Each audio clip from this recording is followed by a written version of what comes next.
শাঁখা সিঁদুর পরে সতী সেজে দয়া করে প্লিজ এই বাঙালি মেয়েদেরকে অপমান যারা করছেন, বাঙালিদের ঐতিহ্যকে যারা যারা নষ্ট করছেন, শাঁখা সিঁদুর পরে আবার শ্রাবণ মাসে সবুজ চুড়ি পরে যারা সায়া ব্লাউজ বিকিনি পরে যারা নোংরামি করছেন এই সোশ্যাল মিডিয়াতে, তাদের উদ্দেশ্যেই এই কথাটা বলা, প্লিজ সতী সেজে অসতীর কাজ করবেন না। হ্যাঁ, করুন না, আপনার প্ল্যাটফর্ম, আপনার ফোন, আপনার ওয়াইফাই, আপনার নেট, আপনি যা খুশি করুন, আমরা কেউ আর কিছু বলবো না। কিন্তু এই সমাজকে, বিশেষ করে বাঙালির যে একটা ঐতিহ্য, সেটা নষ্ট করবেন না।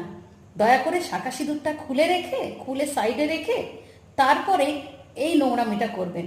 বাঙালি হয়ে, বাঙালির হাতে শাঁখা সিঁদুর পরে, আমি বাঙালি বলে পরিচিত করে সবার সামনে বাঙালি জাতিকে নোংরা করবেন।